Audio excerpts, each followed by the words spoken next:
1870-1871. Chambeux Auguste. Mort pour la France. Capella Jean. Mort pour la France. Gobert Pierre. Mort pour la France. Larieux Alexandre. Mort pour la France. Guerre de 1914-1918. Calvé Baptiste. Mort pour la France. Canal Rémy.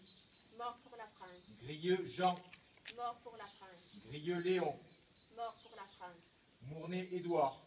Mort pour la France. Salle Albert. Mort pour la France. Calvé Édouard. Mort pour la France. Chanot Félix. Mort pour la France. Grieux Joseph. Mort pour la France. Larieux Benjamin. Mort pour la France. Palmade Abel. Mort pour la France. Je vous demande une minute de silence.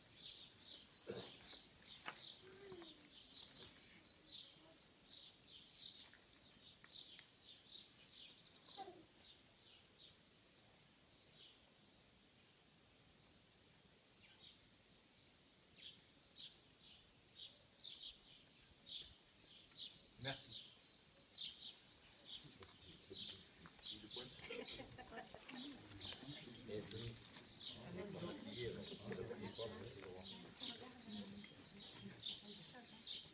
Je vais vous lire un poème d'Albert Bozzi.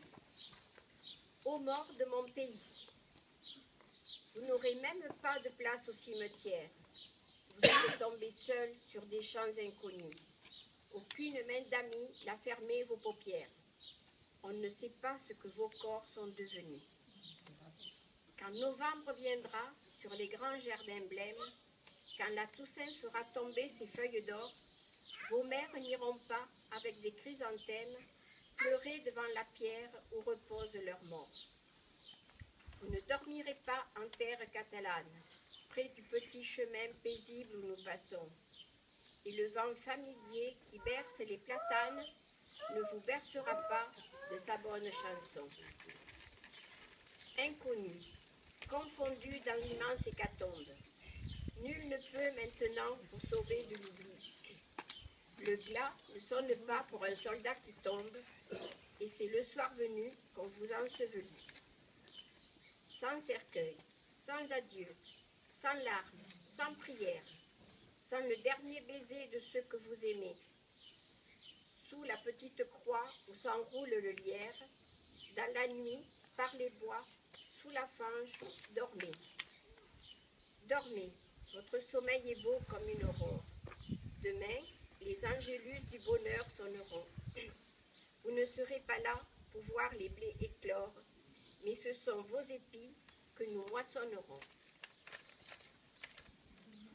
Le monde avait besoin pour que tout s'accomplisse de son sang le plus pur et le plus vigoureux. Vous êtes la rançon de ce grand sacrifice, et c'est par vous que nos enfants seront heureux. De ce sang répandu dans les sillons des teules, de ce ferment sacré monte déjà la fleur, et les peuples, puis un jour, assis autour des meules, béniront la besogne obscure du semeur. Et nous, les survivants de la grange et de l'air, nous qui recueillerons au champ de l'avenir le prix de ces printemps et de ces ossuaires, nous ne t'oublierons pas, martyr. Nous ne t'oublierons pas, dans la plaine arrosée, quand nous verrons le grand retour de Messidor. Nous nous rappellerons que c'est votre rosée qui fit épanouir pour nous la moisson d'or. Nous ne t'oublierons pas, car c'est avec ton rêve que nous entrons vivants dans la réalité, que nous reforgerons le soc avec le glaive et que nous cueillerons demain le blé qui lève dans les champs rajeunis de la fraternité. Albert Bozzi. Je vais vous lire le message de M. Kader Arif, secrétaire d'État auprès du ministre de la Défense, chargé des anciens combattants et de la mémoire pour le jeudi 8 mai 2014. C'est le 69e anniversaire de la victoire du 8 mai 1945. Aujourd'hui, la France est rassemblée pour commémorer la fin de la Deuxième Guerre mondiale en Europe. 69 ans après la capitulation des armées nazies, nous pensons à tous nos libérateurs, aux combattants en uniforme, opérant sur les champs de bataille en 1940 comme en 1944, aux forces françaises libres, constituées auprès du général de Gaulle pour poursuivre le combat, aux résistants engagés contre l'occupant, opérant dans l'ombre, aux alliés, venus parfois du bout du monde, exprimer leur fidélité aux valeurs universelles de paix, de liberté et de fraternité. En ce 70e anniversaire de l'année 1944, la République rend un hommage solennel à tous ces combattants, artisans de notre libération. Ceux venus de métropole et d'Afrique du Nord, engagés dans la campagne d'Italie qui entrèrent dans Rome le 4 juin 1944. Ceux venus de près de 15 nations, engagés dans l'opération Overlord qui débarquèrent le 6 juin 1944 en Normandie.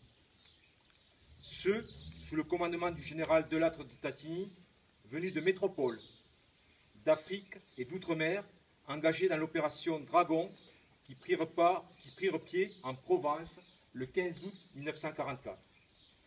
Ils nous montrent ce que signifie le courage des hommes et l'esprit de solidarité. C'est par eux que la République, qui n'a jamais cessé d'exister, s'est incarnée pendant 5 ans. C'est à eux tous que nous devons ce 8 mai 1945. Le général de Gaulle l'a dit en ces termes ce jour-là. Pas un effort de ses soldats, de ses marins, de ses aviateurs, pas un acte de courage ou d'abnégation de ses fils et de ses filles, pas une souffrance de ces hommes et de ces femmes prisonniers, pas un deuil, pas un sacrifice, pas une larme n'auront été perdus. 70 ans après, nous pensons aussi à tous ceux que les champs de bataille et la répression menée par l'occupant n'ont pas emportés, à tous ceux qui sont revenus des camps de concentration et d'extermination nous conter l'horreur. Ce souvenir est un devoir et une nécessité. C'est pourquoi les anciens combattants et les anciens résistants seront mis à l'honneur. Ils témoignent du passé. Ils donnent un sens à notre présent. Ils éclairent notre avenir. Le 8 mai 1945 constitue une date fondatrice de ce magnifique édifice qu'est l'Europe de la paix. Les commémorations de la Seconde Guerre mondiale nous invitent, dans la fidélité du souvenir, à mesurer le chemin parcouru depuis 70 ans et les sacrifices endurés pour nous offrir la paix en héritage. Cette paix a un nom, un espace, une histoire, c'est l'Europe. Elle a su nous préserver de la guerre et garantir la fraternité des peuples. Veillons à en assurer ensemble le destin. Signé Kader Arif. Merci.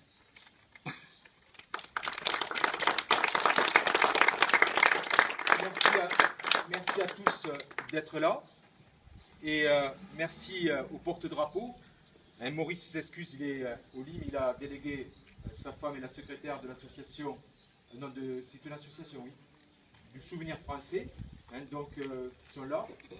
Merci à tous et puis comme de tradition, on va prendre un apéritif convivial dans la salle de la mairie. Donc à tout de suite. Tout est prêt.